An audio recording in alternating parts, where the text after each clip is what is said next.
Vinod, are you muting the audience, Vinod?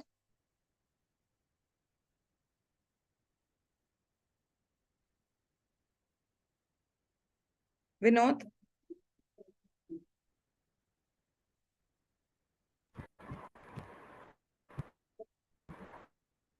Vinod, are you muting the audience?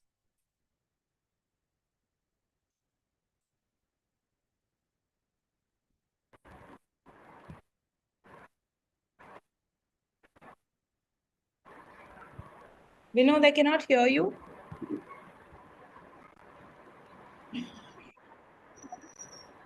Yeah, I muted everything. Yes, please mute, no, all the audience, just the co-host, you can keep on unmute, please. Thank you.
Hello and good evening, everybody. Thank you for joining our program today.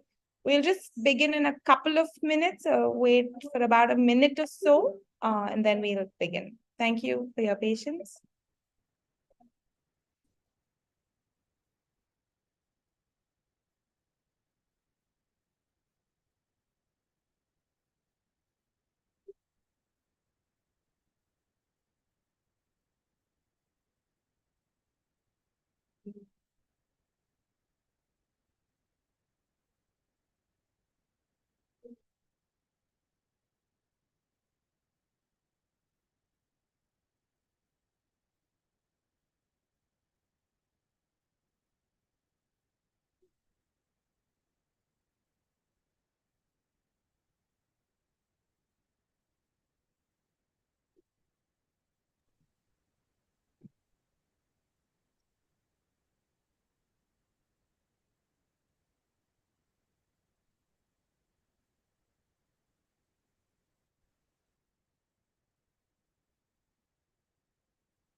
Okay, it's 7:32 and let's begin this session.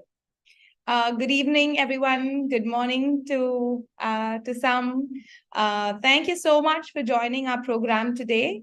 I think I'm Nishani Manohar, and I'm the executive director of the IIT Madras Alumni Association. And it's been wonderful to receive so many registrations for this talk today by Dr. Kanth. And thank you, Dr. Kanth. Thank you, Sidal, for planning this event with us. We are so excited that we're doing this with you today. And let me quickly move into a brief introduction on Dr. Kanth. And before we jump into his talk that all of you are very eagerly looking at, I know some of you joined in really early before the time, but sorry to keep you all waiting. Dr. kanth Miriyala is a speaker, author, mentor, and advisor to tech-based startups. With a background from IIT Madras, IISc Bangalore, and a PhD from the University of Illinois, Dr. Kanth has assisted startups in gaining traction and scaling through coaching and mentorship. As an early stage investor in various tech and Web3 companies, some of which have performed exceptionally well, Dr. Kanth has witnessed and contributed to the growth of companies from the seed stage to exit multiple times. He co-founded Quintint, a BPO company that was later sold to iGate, which is subsequently acquired by Capgemini. Currently, Dr. Kanth leads Opica, a firm dedicated to helping Web3 startups find skilled remote tech talent in India and other countries. Opica also helps select Web3 startups raise funds through SPVs. However, these credentials are in the crux of the matter. What should matter to you most today is how this wealth of information and experience can be beneficial for you and your own journey and endeavors. Dr. Kanth enjoys mentoring young, first-time entrepreneurs, guiding them in developing skills and mindset required to navigate various business aspects. He teaches how to take an idea from inception to traction, raise funds, and find the right team members. Dr. Kanth typically mentors startups from seed stage to Series A or Series B funding rounds. Dr. Kanth, that's amazing to know of you. I think there's so much more about how you give than what you are today. So thank you so much for doing this. And I'm sure our audience of our alumni, families, students, and faculty who are joining us here today will definitely have many, many takebacks. If it's okay with you, Dr. Kanth, we can start with your session right away.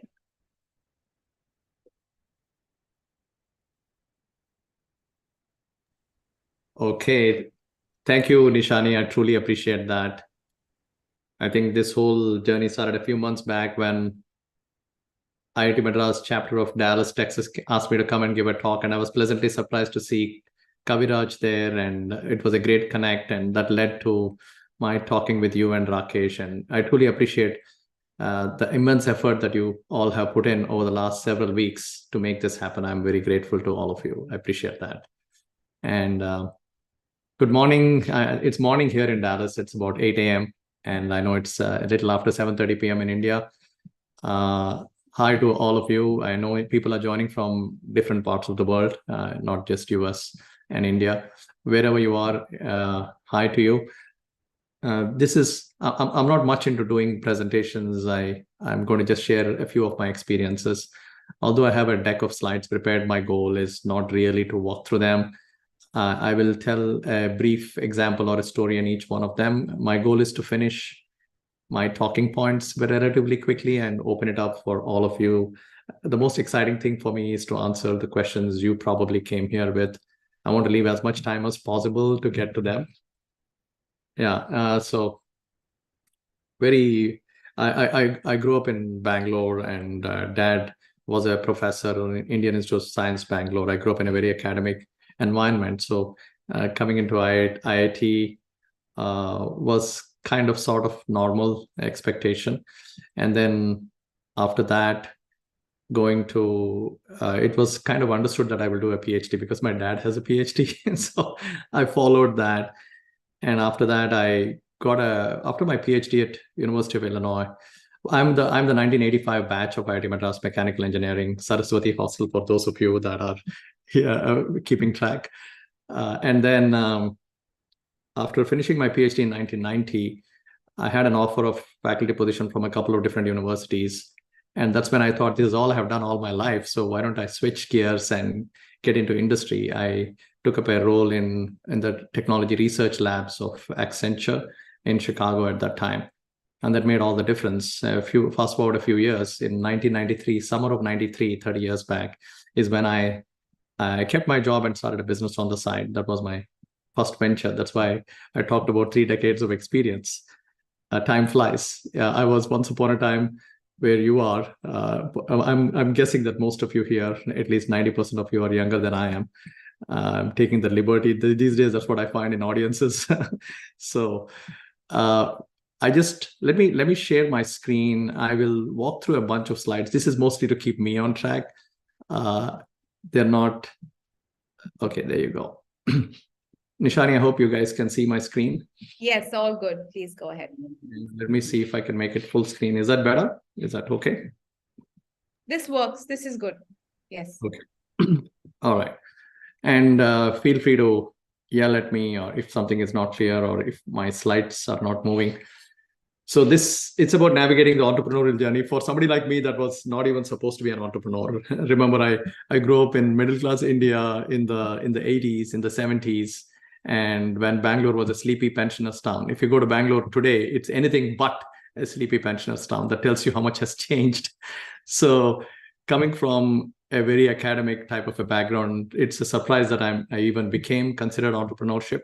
So it was fun. It was painful. There were times when I laughed. There were times I cried. But all in all, I'm so grateful that I went through this experience. I would not trade that for anything. I'm hoping that by the time we are done, I'm able to share maybe 3 surprising lessons. You may not expect these as entrepreneurial lessons. And in the second timeless lesson is actually 4 foundational principles, and how this can probably help in your entrepreneurial journey, but most importantly, a happy and fulfilling life. The reason why someone like me, who was doing a job and quite happy at it, I must say, wanted to follow the journey of entrepreneurship, was because we all have the same goal at the end of the day. We want a happy and a fulfilling life. So I don't want to lose track of that. I've seen many of the people that I know as successful entrepreneurs kind of lose track of a happy and fulfilling life. For me, that's the primary objective of becoming an entrepreneur. So I'm going to start with Stephen Covey's statement in 7 Habits is begin with the end in mind. Before you even start an entrepreneurial journey, you need to know, should I do an entrepreneur? Should I start my entrepreneurship? Should I be an entrepreneur? Should I own a business? Should I do a startup? So this was the question I started with. It's 3 years from today. No, 3 years for me turned out to be 3 decades eventually. Every 3 years, I kept upgrading this, which you should, by the way. This is a system. By the way, I'll teach you systems. We as people are okay. Just like the alarm goes off in the morning and then we wake up. The alarm is a system that creates a behavior of waking up in us at a specific time. Systems make a dramatic difference in our lives. Over years, I found that we are all okay as people. Some of us do well, some of us don't. The reason some people do well is not because there's something special or great. They just have installed better systems. By and large, I know that there are people born with talent when you're playing cricket or wrestling or playing football or playing music or being an actor. There's a lot of talent involved inherently. I get it. But for entrepreneurship, by and large, that is not really true. If you install enough systems, you can be a good entrepreneur. That's my sincere belief. Because I was a rank outsider to entrepreneurship. So I have, if nothing, earned the right to talk about this. If it is 3 years from today, you and I are having a cup of coffee and you're very happy with the progress you made over the past 3 years, what happened? Now you can change 3 to 5 years. I think I wrote it for 5 years.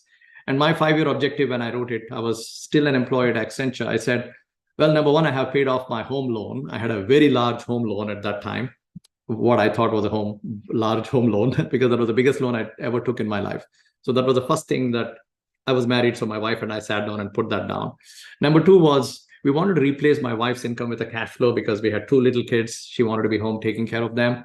And third one was almost tongue in cheek. I said, well, if you're going to be a full-time mom, I'm going to be a full-time dad. So I said, I want to be financially independent too. So those were the three objectives we put down. And those 5 years ended up taking 10 years for me. My financial independence did not happen in 5 years. It took 10 years. So it was 2003, 2004 by the time I was financially independent. And by the time I actually exited corporate America, it was 2007. And since then, I have not gone back to a traditional type of a job. Like Nishani mentioned, I've been largely investing and mentoring tech startups, but spending a significant amount of time doing what I love, whether it is teaching or guiding or mentoring or writing or just spending time with my wife and my kids and now my granddaughter. So that's why I talk about, are you creating a life of being happy and fulfilled? So that's the first thing I would start with. Why? In my case, when I compare myself with a lot of friends, I see a lot of friends. Maybe I shouldn't talk about my friends, but I look at other entrepreneurs, right?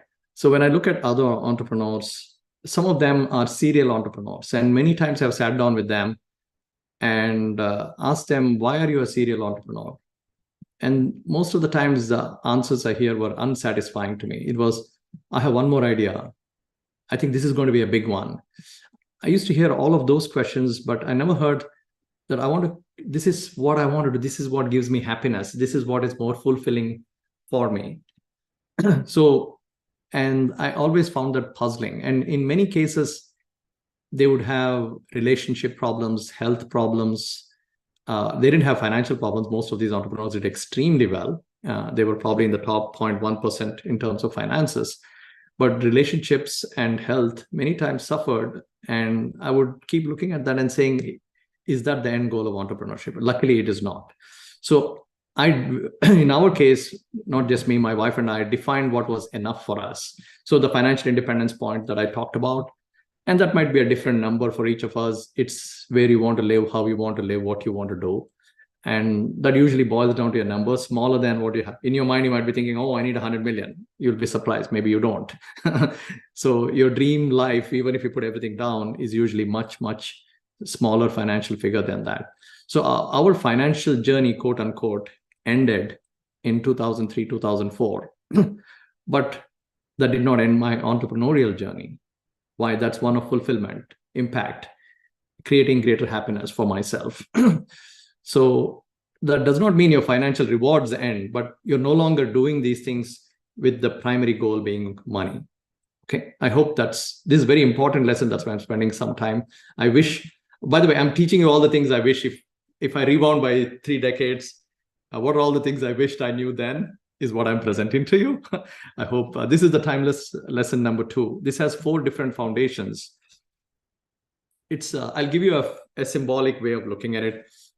As you keep adding, the most important thing is growth. Are you continuously growing?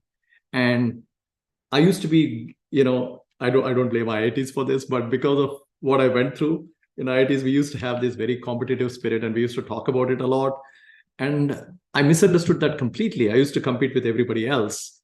And it's only fast forward a few years later, I realized the biggest competitor I have is myself. Am I better today than I was yesterday? And then I dropped everybody else. And I encourage you to, you're only in competition with yourself. Are you better today than you were yesterday? Are you becoming? So if you take an example, if you're not a doctor and you want to do what a doctor does, you have to become a doctor. That's why they say, I am a doctor. I am defines your identity. I am an engineer. I am a doctor. I am an employee. I am a business owner. For me, the journey was I am an employee to I am a business owner was a journey of becoming a new identity. Okay, that's a good way of looking at it when you're moving from I am a student to I am an entrepreneur, or I am an employee to I am an entrepreneur. So, and these are not sequential, although I have shown them that way. What you do defines who you are. And because everything that you do, if you did something entrepreneurial, that's one vote towards your identity of being a business owner. And similarly, as you become a business owner, you do more of what a business owner does. So these are looped. And eventually you will have what a business owner has, right? So, sorry, it says the next 3 building blocks, but actually 4. So that's the first thing that I'm talking about is, are you just write these down. As you don't need to take all the, I'm sure Nishani will help in distributing this PDF if you need it. Please ask them and I'll be glad to share these slides. But for now, just write down these questions. Am I growing? So that's probably an important question you want to ask yourself is, am I becoming a better version of myself? Am I better today than I was yesterday?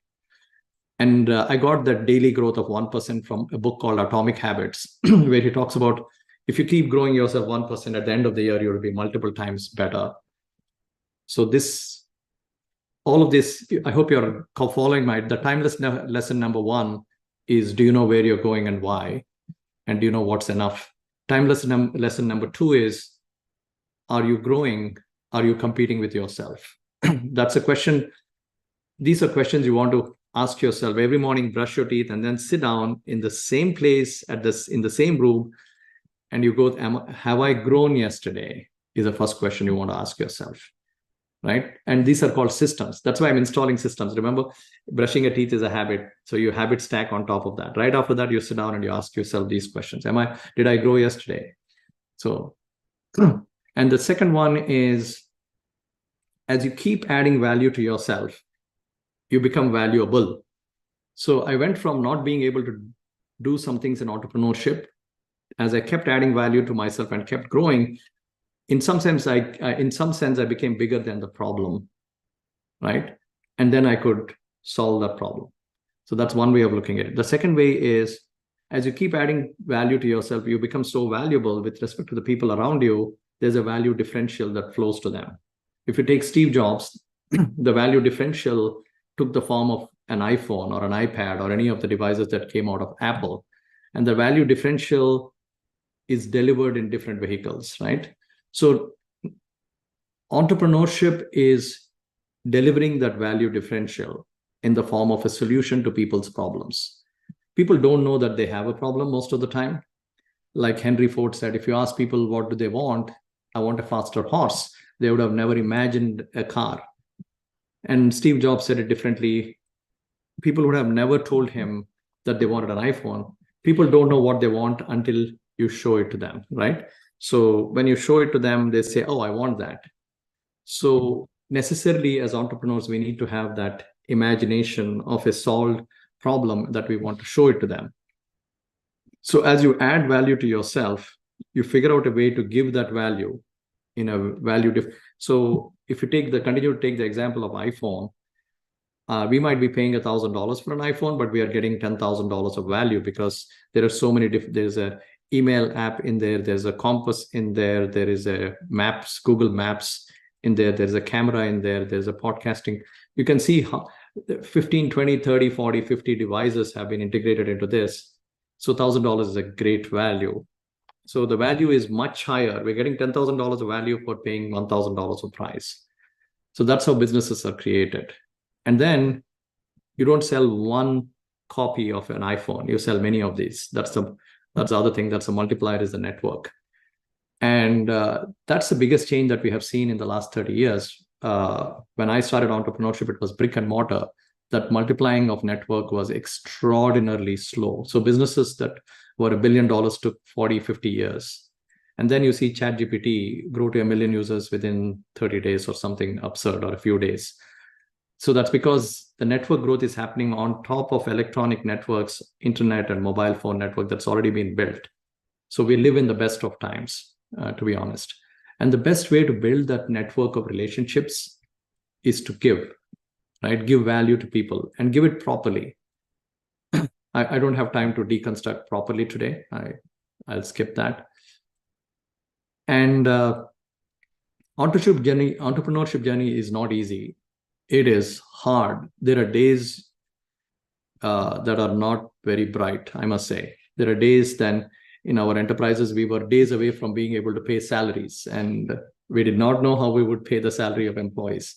Those are dark days. And I'm not trying to discourage anybody from entrepreneurship, but those are the days when I used to think, why is this happening to me?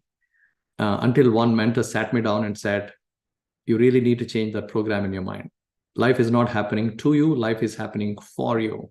You really need to take a mirror look and say, why did I put my company in a position where I'm 5 days away from being able to pay salaries, and I don't have the money in the bank?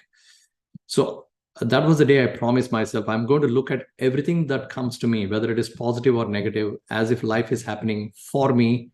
Life is not happening to me. And in order to do that, I had to develop this habit of sitting down and writing gratitudes. And my original ways, I grew up being not only critical of myself, short-tempered. I'm not proud of these, but that's how I was. I was short-tempered. I was self-critical. I would criticize other people. And when something went wrong, I would try to find somebody to blame. And usually around me would be my wife, and I would blame her. Again, I'm not proud of this. But then I spent a whole year writing 3 gratitudes a day about my wife. I'm giving you an example outside of business deliberately. And that reprogrammed my mind. In the beginning, writing 3 gratitudes a day about my wife was very hard because my brain was programmed to looking at her critically on what she did not do versus what she did. When I kept writing 3 gratitudes a day for a year, I had written literally 1,000 plus gratitudes. My brain had rewired itself to start looking at her, what she has done that I love, rather than what she did not do that I don't like. And that's how I transformed my brain. That was one example of how I transform my brain on life is happening to me to life is happening for me.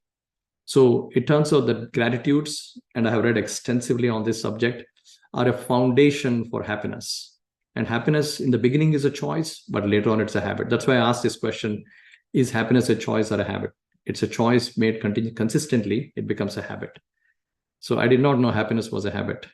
I hope you will discover that too. And installing systems.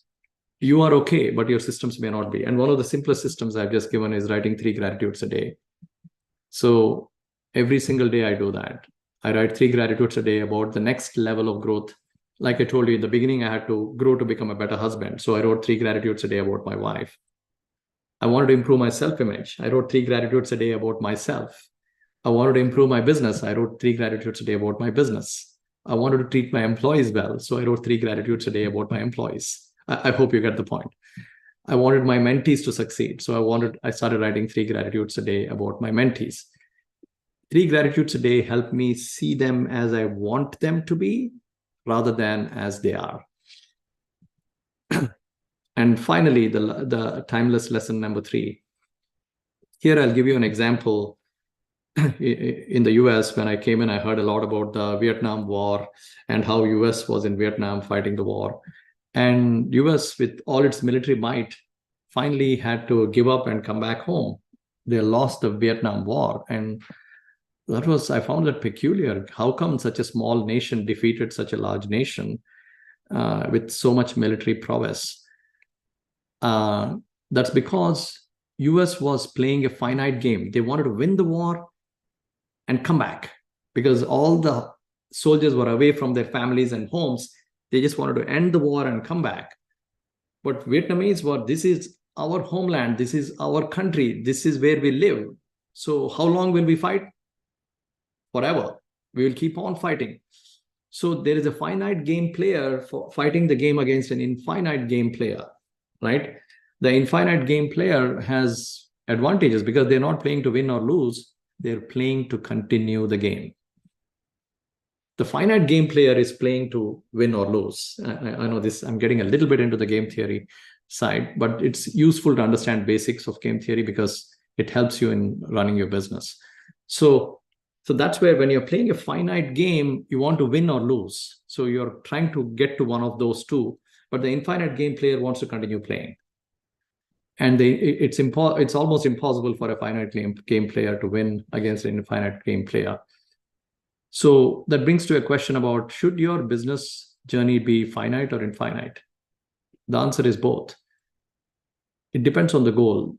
In my case, I played a finite game to get to my goal. That's why I said I knew what was enough. Once the enough was reached, I exited the game, the finite game I was playing, because I reached an objective. But after that, now for me, mentorship and gratitudes and teaching people and helping other people become entrepreneurs is an infinite game. It's a game that I'll keep on playing for the rest of my life. And I hope to install and institute organizations that will continue beyond my life.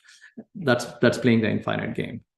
Okay, because for me the core objective is how many people are better off because we lived.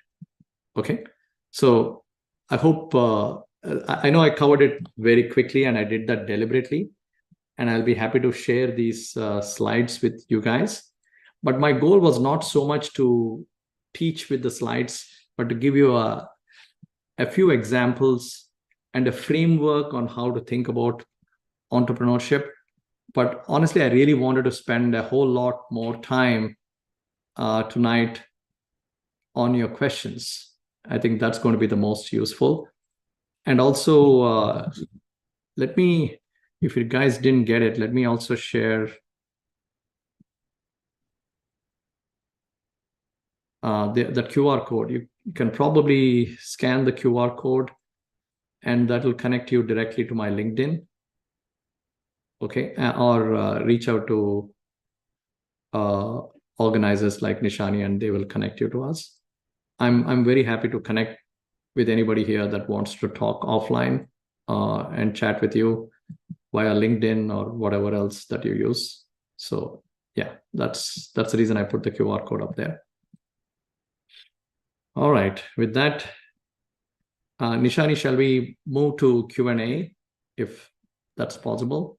Yes, wonderful talk, Dr. Kanth. I think you were so real about your whole journey and the lessons that you have learned. And thank you for sharing such a real story. Thanks. Thank you. We're open to Q&A. If anybody has any questions, you can pop it in the chat window. And Dr. Kanth is happy to take as many as time allows him to. We have about half an hour left. So if there's anybody, please drop your questions.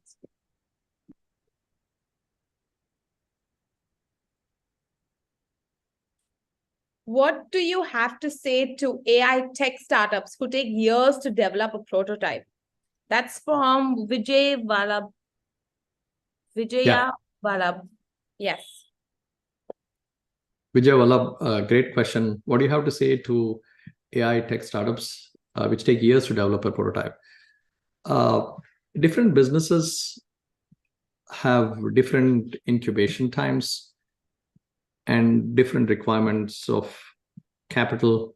For example, if you wanted to start a new drug company, that would be prohibitively expensive and probably take you years because there are so many incumbent players. Similarly, if you wanted to start a new semiconductor fab, that also requires a huge amount of investment and many, many years to make that happen.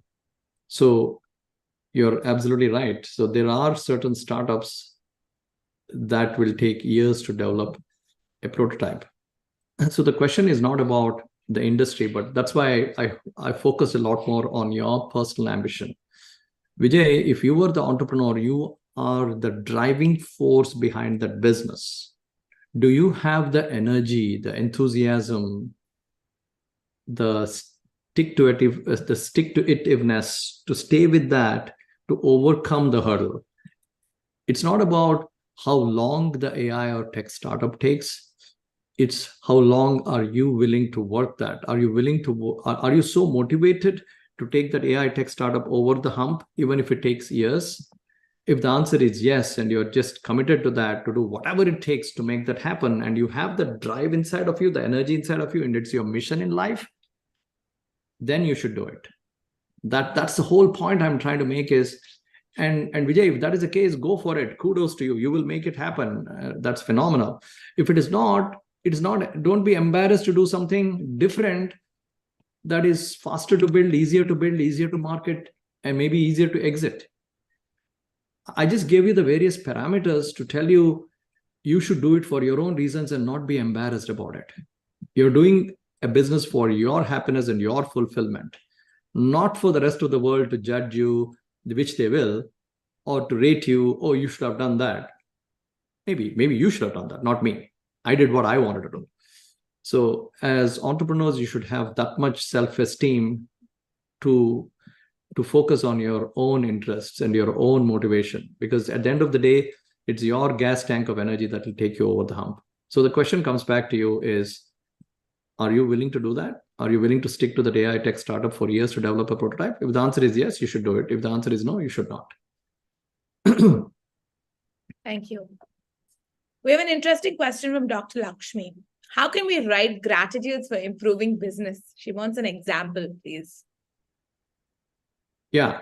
So it's nothing complicated. We all live our lives. So if I were to sit down today and write 3 gratitudes about Opika business that we are running, I would talk about the deal we closed yesterday.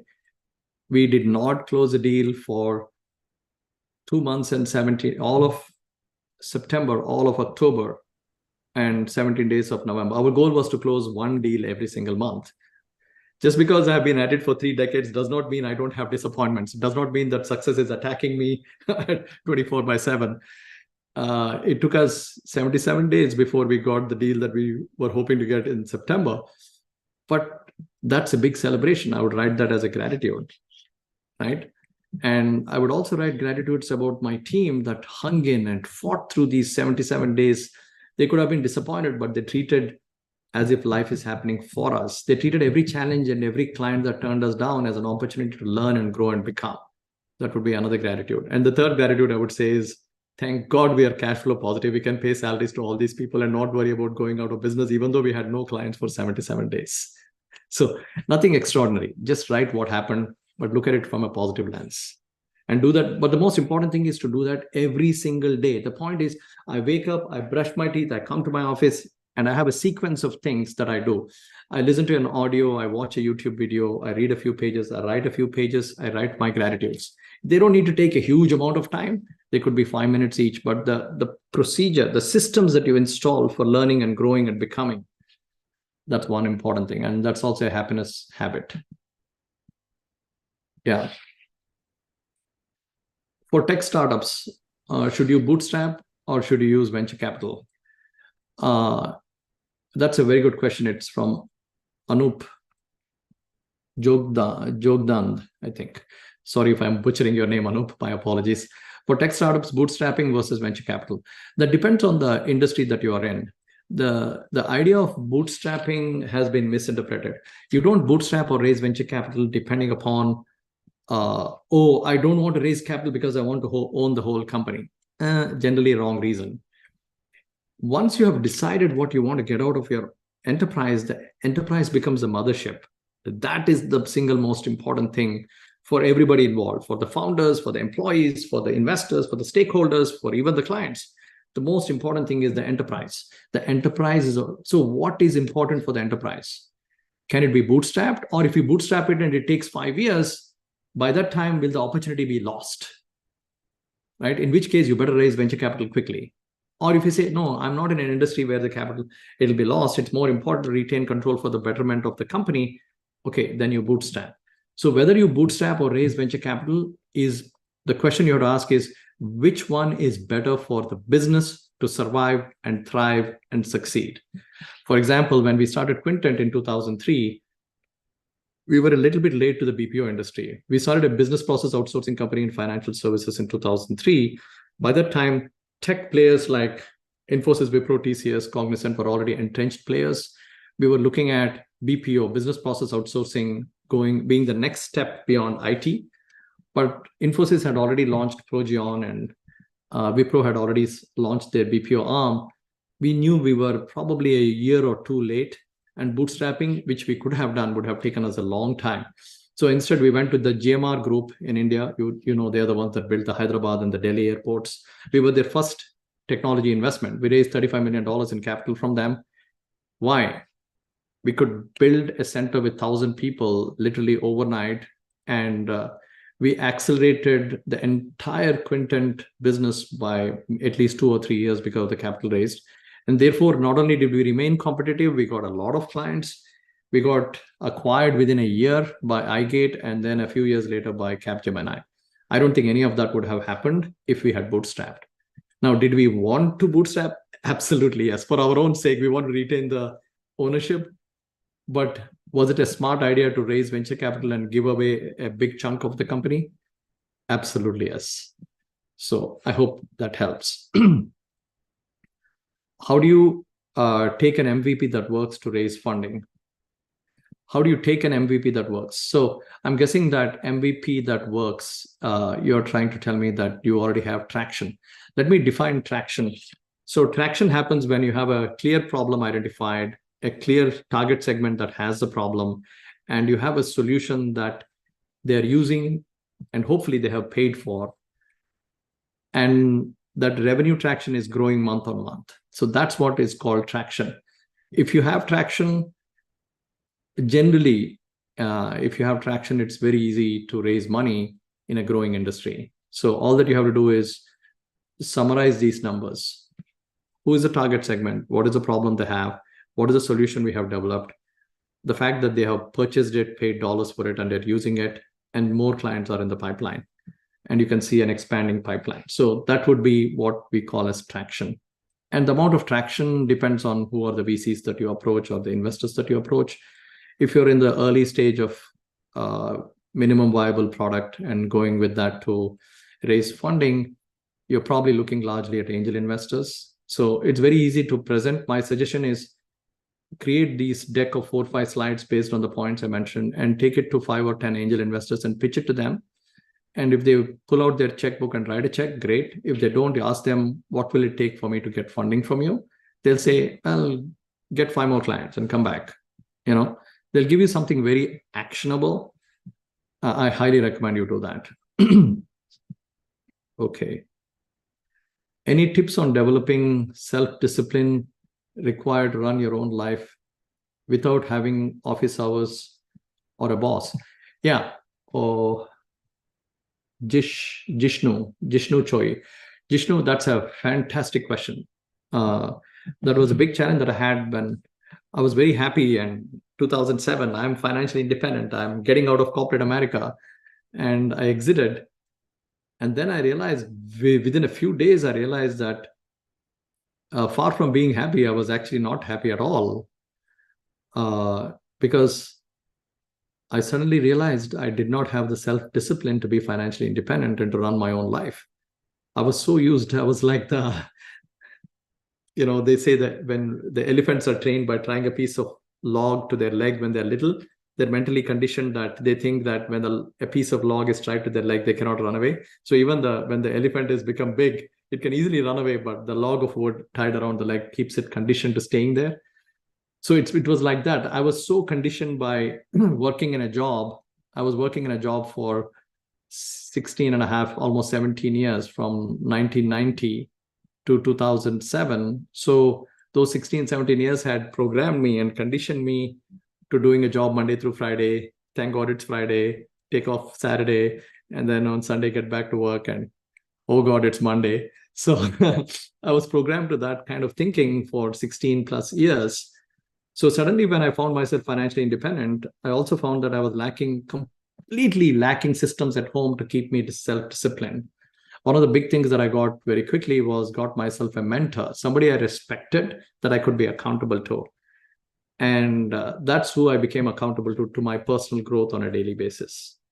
So that's the person that helped me install habits. When you find somebody that's a mentor that you respect a lot and you want to be and by the way, this was a paid mentor. I paid them because that's their business. So I was paying them and I was staying on track on a daily basis by being accountable to them.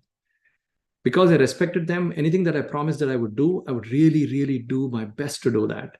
I made simple promises like I told you already, right? I'll brush my teeth, I will read, I will listen to a podcast, I'll watch a YouTube video that's in my area of interest, and then I'll do my journaling, right? And I would have the top 3 most, I used to call them MITs that I would do for the day. So I had a systematic procedure set up, and I took control of the bookends. There's a book called Compound Effect. He talks about bookends. Bookends means how you start your morning, how you end the day, the night, when you wake up and before you sleep. If you take control over these 2, they're like bookends holding the books together that holds your day together. I took charge of these 2 ends and I became accountable to a mentor, and I never had any problems on being self-disciplined after that. So great question, Jishnu. Nobody ever asked me that question, but that's a very good question. Devansh on this side, wonderful insights. Like to hear about balance in life. how you have experienced, shaped your opinion on the same and different stages of life. I don't believe in balance in life. That's why I talked a lot. Balance in life did not work for me. I doubt if it works for anybody. There are times that I had to be heads down. It's more of understanding the important things in life. That's why I talk about writing gratitude. It's about being happy. It's about knowing your gratitudes. It's about knowing when I should stop chasing the dollar bill. I exited that race, and know when I'm building a business for money and when I'm building a business for impact. When I'm building business and putting all my time to create wealth so that I can take care of my family. And when I have exited that, I need to spend time with my family. And different stages, I'm not necessarily at the same age as many of you are. You're all at different stages in your life. So some things are important to you and you prioritize them. It's not about balance. So let's say you're running your own company and you need to put in a lot of time. You do that, and you have a brand new baby at home. You need to clear time to do that. But you only do those two things. You don't watch darn cricket on the TV or go for a movie, or you don't do anything else. So it's this, what I call as counterbalancing. I would go all in on certain things for some time and then counterbalance with something else. Or an asymmetric calendar. So my calendar was very asymmetric. I had 2 or 3 important priorities and all my time would go there and not anywhere else. There were years when I did not watch TV, period. We did not have TV at home. Now, you might think that's extreme, but those were the years when I was focused on building my company, and any remaining time I wanted to spend with my daughter and my son in their formative years, and my wife. That's it. Those were the 2. I did nothing else. I did not travel other than for my job. And I was exclusively focused on this.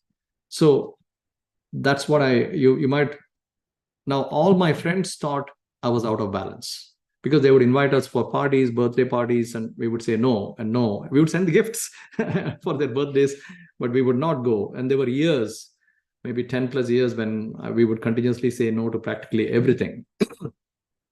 And that's when everybody thought we are crazy people that were out of balance. But honestly, we were not. We were just balanced differently. All right. Nishani, you have to keep track of time for me. I don't know how much time is left. Let me keep going through this. We still have about 10 minutes, Dr. Kanth. Okay. And any of you that, if I don't get to all your questions, please feel free to reach out to me.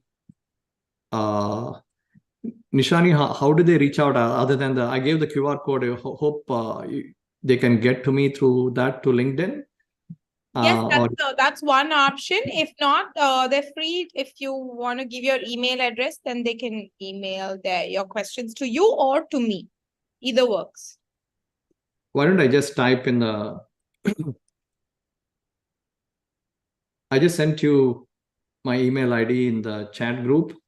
If any of you have questions, I cannot get to all the questions today in the next 10 minutes, then please feel free to reach out. You can either reach out and add me on LinkedIn. I have some folks on my team that manage my LinkedIn, and they'll make sure that I get to it. The next question is how to handle those tough days you mentioned and reduce its occurrence. Yes, it depends on the source reason for those tough days. So I'm looking for one size fits all answer. Perhaps some reflection from your experience will help. It's funny that you use the word reflection. That's what we use in our mentorship program. Is what we have people do is, by now you have realized that it's better to run life on systems, because most of us are smart enough to succeed, but we don't have good systems installed. So we don't develop the right habits and the right behaviors to develop the right results. We are all capable of doing that. Let's say 10 people went to bed at 1 a.m. and they all had to wake up at 5 a.m. for a flight, right? And one of them set an alarm at 4 o'clock, woke up and went to the airport on time. The remaining 9 woke up at 6 a.m. and missed their flight. Are the remaining 9 idiots? No, they're not. They just missed a system. I gave a very simple example, but that's really what it is. So you certainly need, first of all, the words we use program our mind. Our mind is neuroplastic. That means the brain is continuously forming and reforming itself. The connections are being continuously created or being lost if you don't use them. So you should not use words like tough days, in my opinion, because, or at least not continuously and very often, because the words that we use program our neural pathways. So you start expecting tough days, and then you start associating that with the lowered happiness level. So, and some people use the word challenging because tough days for them is depressing. Challenging days with them is like brings out the fight in them. You want to choose your words very carefully on what kind of words you want to use. So how do you handle those tough days? I already told you, have an affirmation saying life is happening for me rather than life is happening to me. So you want to keep repeating that life is happening for me. And when tough days happen, to all our mentees, we have a reflection moment, right? They really literally spend time sitting down when they're summarizing the growth habits for the day. We have an accountability system where I read this book, a few pages, I listened to this audio, I watched that video. Here are my learnings for the day. Another piece that they work on there is called reflections, and they have their gratitudes, obviously. The reflections are where they say they're not thinking about, was it a tough day, or was it an easy day, or was it a fun day? Instead, they're thinking, why did that happen? If, let's say, it was a tough day for you, like you said, it depends on the source or the reason. You stop and think about, why did that happen that way? Which is what we did for 77 days in our current company, Opika, is why did we not get a client yesterday? What can we do differently? We kept reflecting and thinking and installing better systems. Oh, we have to reach out to more people on this channel. Or we have to ask more of our clients to refer other clients to us. So every day was a reflection and installing of new system. Every day was a reflection and installing of a new system. Now, if we had called them 77 tough days, we would have been quite depressed by the end of it. So we did not call them that. They were just learning and growth days for us. Every day is a growth day. That's why I talked about that. Are you growing 1% today? It's a good day. So every day is a good day if you're grown. So don't label them as tough days or not tough days. Subhash, thank you for your valuable viewpoint on life and work.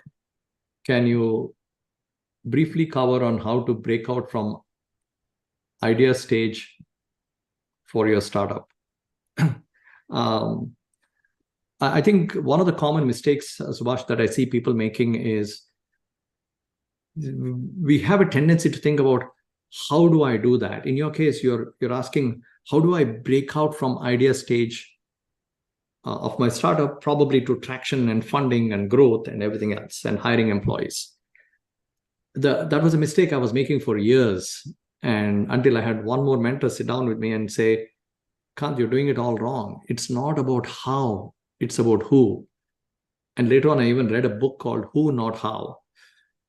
So many times I was stuck with problems because I was trying to say, how do I do this? And I had no skills to do that. And for me, it would have taken years to build the skills. Instead, now the way I run multiple businesses, right? Recently, we were looking at outsourcing video editing. I didn't even bother to hire anybody. I didn't even bother to build an intern. I just started reaching out to friends saying, do you know anybody that does video editing? And we had 2 companies reach out to us. And now we have a brand new client that came yesterday to us that wanted a video creator. I'll just pass on to those people, and we have a revenue sharing deal with them. So I hope you're understanding how this happened. I did not think about how do I do video editing because I have no idea and it'll take me years to learn. Instead, I said, who can do video editing? So you want to reframe your question on, instead of how to break out from idea stage for your startup, who can help me break out from this idea stage to a startup? So you reframe that question, right? I hope that helps, Subhash. It sounds simple, but it's extraordinarily, it'll lead you down a completely different direction. Can you share some examples of successful entrepreneurs and key milestones based on your experience? my classmate Ramu started a company called Quick in 2007. He flew down to Chicago and he wanted me to join that company, but I was just exiting iGate, and remember my enough point was reached. I didn't want to jump into a full-time entrepreneurship at that point. So instead, I became an investor in their company, and that's what I did. And Ramu started off by, at that time, iPhone had not yet come out, and the smartphone was Nokia, and he was trying to figure out how to do Skype-like calls, right? Actually, they started on computer. They said, how do we do Skype-like video calls on computer? And after 3 months of building a prototype, everybody said, why do you keep saying Skype-like? I already have Skype. Why do I need to use your product? That's when it occurred to him, after he had spent a couple of $100,000 of the funds he had raised. Oh my God, I don't know why I'm building a Skype-like product. Everybody has Skype. I know it sounds obvious today, but that's when he said, you know what, instead, let's build a video from Nokia phones to stream to internet. And that at that point, remember it was 2007, seemed like an absolutely brilliant idea. And so they pivoted and they built an entirely new product to stream videos from cell phones to internet. In those days, that was amazing. And then I remember Ramu calling me one day and saying, we are dead. I said, what happened? Oh, Apple released iPhone and organically they have video in there and we are done for. And I said, oh, well, I'm sure you remember my life is happening for me. I said, hey, life is happening for us. There must be a silver lining to this cloud. Let's figure out something good is going to come out of this. And then fast forward a few days later, he calls and says, oh, we are cooking. We are growing like crazy. The phone isn't stopped ringing. I said, what happened? Looks like we were not the only people worried about iPhone having video organically installed, because Samsung was calling this company Quick left, right, and center saying, hey guys, we don't have video. You're the company that is doing video streaming from phones. Can we organically install you on every manufactured Samsung phone next year?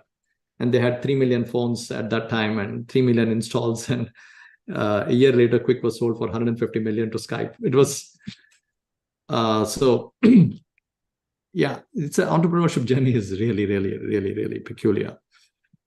And so milestones are really, milestones just make sense in retrospect. So you just have to do the best next thing that you can. And you keep on doing that. And you keep taking advice from other people because that are not too close to the trees. You're so close to the trees, you cannot see the forest, as they say. But if you ask advisors and mentors and friends, so I'm constantly talking about what we do to a lot of people and getting their inputs, right? So I hope that helps. I could share tons of examples, Srinivas, but in the interest of time, how do you maintain personal and professional life as an early stage founder? I think I have talked enough about that. It's about asymmetrically focusing. You have to figure out what are 2-3 things. Let me just give you a system. What are the 3 most important things for your professional life today? And what are the 3 most important things for your personal life today? And those 3 things, I call them the MITs, the most important things. And keep the MITs, the MITs. Keep the most important things as the most important things. So then you do those 3, and then 3 for your family, and you're done. That's an example of a system you could use. I think we are up on time, Nishani. So Yes. let me probably give this back to you. Yeah. Yes. Thank Sorry, you. apologies. I cannot get to all the questions. Yeah. So we have a YouTube recording. I'll put the link on. I request my team, Vinod, to add the link of the YouTube on the meeting chat as well.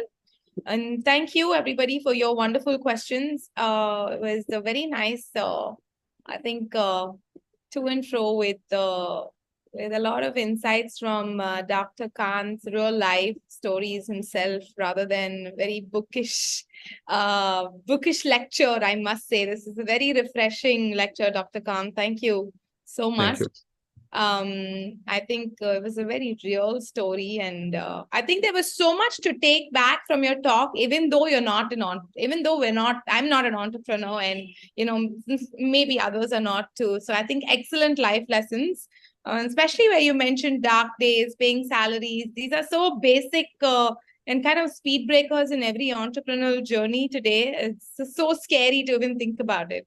I think your focus on gratitude and how you transformed your brain and how life is happening versus life is happening for you versus with you, and so deep yet so simple. I'm a deep gratitude practitioner myself. But let me tell you, when I began, I was out of gratitude lines in 1 week. I couldn't think of what more I'm supposed to thank. But then I think what really works is deliberate practice. And you said it all. So thank you. Deliberate efforts and happiness and gratitude. Excellent talk. I thoroughly enjoyed your talk, even though I'm not an entrepreneur, and I'm sure everyone else did as well.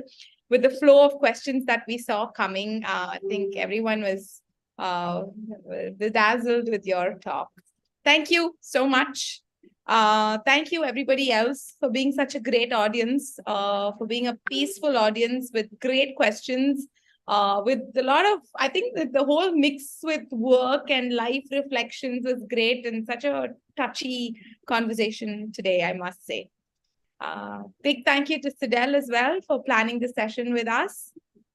Thank you, everybody. Is there And a any big thank you, Nishani, a big thank you to you and Rakesh for organizing this. I'm so grateful. This would not have happened but for you. I'm very thankful to you. I'm so glad we did this. Yeah. I'm actually truly surprised by the topics and your conversation, and it was very, very nice. Thank you. Any closing remarks, Dr. Kanth, before we close? No, I just, all of you are amazing. That's a lesson I really want to give you is, if there's one thing I want you to leave you with is, please develop a habit of writing 3 gratitudes a day. Life is awesome. Please recognize it as awesome. And you are awesome. You might be just missing some systems. Find somebody that will help you install the right systems. And you'll be shocked and surprised and pleasantly amazed at how much you can succeed. Yeah. If that's those are the words I would want to tell to my younger self. And honestly, that's exactly what I'm telling you. That's what I tell my kids. And I'm just so grateful to have had the opportunity to share this with all of you. I'm so grateful to IIT Madras. It has had a lifelong impact on me. I'm very, very grateful. So thank you, Nishani. Appreciate it. Thank you. Thank you so much. Good day, Dr. Kanth and Sidel, and good night to everybody else.